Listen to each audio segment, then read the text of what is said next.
Hello guys, ఈరోజు ఈ వీడియోలో Monarch the Legacy of Monsters episode 6ను ఎక్స్ప్లెయిన్ చేద్దాం.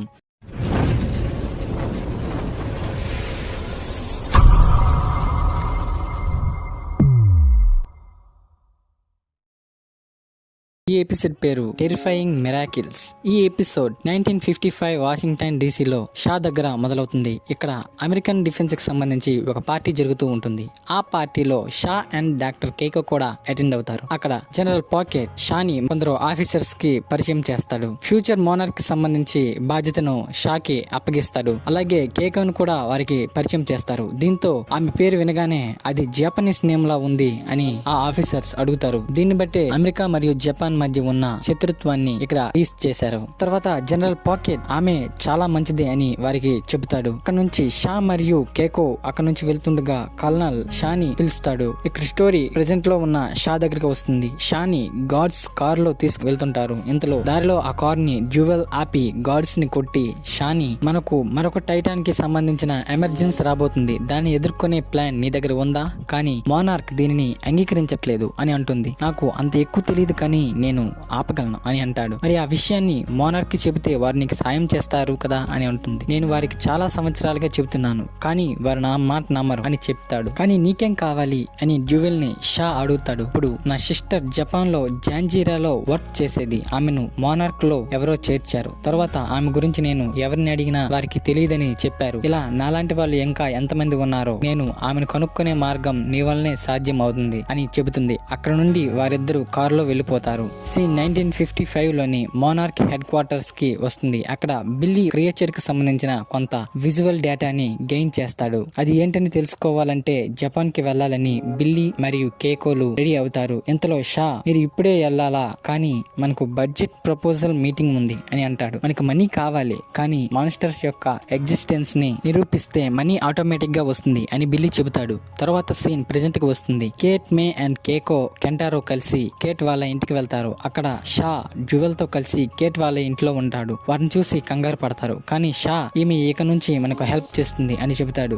జీ-డే అనేది వేల సార్లు జరిగింది కానీ ఇప్పుడు మరొకటి రాబోతుంది, దానిని మనం ఆపాలి అని అంటాడు. తర్వాత సీన్ వెర్డుగో దగ్గరికి వెళ్తుంది. అక్కడ టిమ్ అండ్ వెర్డుగో హిరోషి యొక్క ఆఫీస్ ని చూస్తుంటారు. టిమ్ బాగా పరిశీలించి హిరోషి వీరిన అవుట్ పోస్ట్ 4-15-47 గురించి చెప్పి అతను నెక్స్ట్ ఆఫ్రికాలోని కొలంబోకి వెళ్తున్నాడు అని చెబుతాడు. అతను వెతుకుతూ షా మరియు కిడ్స్ వెళ్లారని చెబుతాడు. స్టోరీ మళ్ళీ జపాన్ వెళ్లిన బిల్లీ అండ్ మీరా దగ్గరికి వెళ్తుంది. అక్కడ వారు డాక్టర్ సుజుకి అనే పర్సన్ ని కలుస్తారు. అతను వారిని చూసి చాలా హ్యాపీగా ఫీల్ అయ్యి అతను కనుగొన్న గామా రేడియేషన్ సిమ్యులేటర్ ని వారికి చూపించి దాని గురించి వారికి ఎక్స్ప్లెయిన్ చేస్తాడు. దాంతో టైటన్స్ తో కమ్యూనికేట్ చేయవచ్చు అని చెబుతాడు. స్టోరీ ప్రెజెంట్ లో ఉన్న షా దగ్గరికి వస్తుంది. వాళ్ళు జీప్ లో అల్జీరియన్ డెజర్ట్ కి వెళ్లి అక్కడ ఎక్స్ మోనార్క్ పీపుల్స్ సాయంతో అక్కడి మౌంటైన్ పైకి వెళ్తారు. సీన్ కట్ అయ్యి యంగ్ షా దగ్గరికి వస్తుంది. అక్కడ అతను బిల్లీతో మాట్లాడుతుంటాడు. బిల్లీ, మేము ఇక్కడ ఒక పెద్ద ఫిష్ ని కనుక్కున్నాము అని చెబుతాడు. షా మీరా గురించి అడిగినా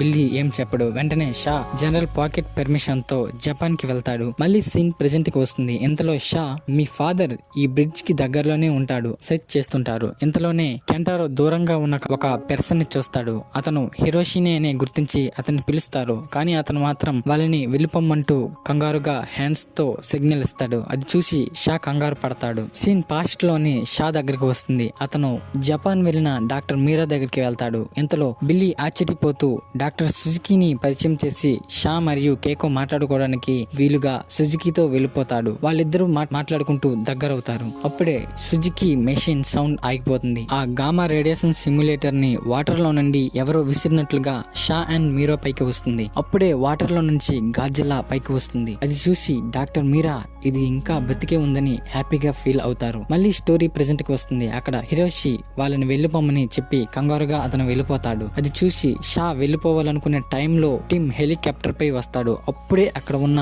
మౌంటైన్ మూవ్ అవుతూ ఉంటుంది.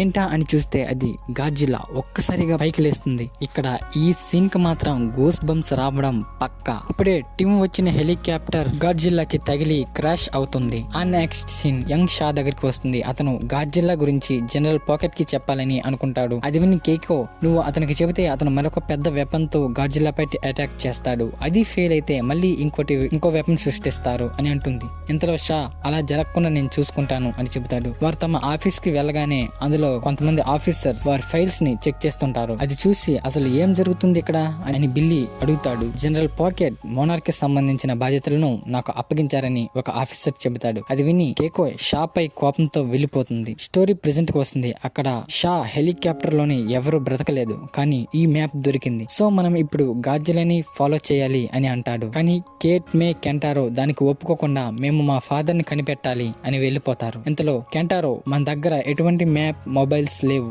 ఎలా అతన్ని కనిపెట్టడం అని అంటాడు. దానికి కేట్ ఎవరో మనల్ని లేదా ఆమెను ఫాలో అవుతున్నట్లుగా ఉంది అని మేతో జోక్ చేస్తుంది. అది విని మే మన గురించి తెలియడానికి నేనే కారణం అని నిజం చెబుతుంది. నేను ఇన్ఫర్మేషన్ ని మోనార్క్ కి ఇచ్చి మా ఫ్యామిలీ దగ్గరికి మోనార్క్ సాయంతో వెళ్లిపోవచ్చని అనుకున్నాను అని అంటుంది. అది విన్న కేట్ ఆమెపై కోపంతో వెళ్లిపోతుంది. ఇక్కడితో ఈ ఎపిసోడ్ ఎండ్ అవుతుంది. మీరు ఇంకా ప్రీవియస్ ఎపిసోడ్స్ యొక్క ఎక్స్ప్లెనేషన్ ని చూడనట్లయితే వెంటనే డిస్క్రిప్షన్ లో ఉన్న లింక్ ని క్లిక్ చేసి చూసేయండి. ఇంకా మా వీడియోస్ నచ్చినట్లయితే లైక్ చేయండి, షేర్ చేయండి, అలాగే సబ్స్క్రైబ్ చేయండి.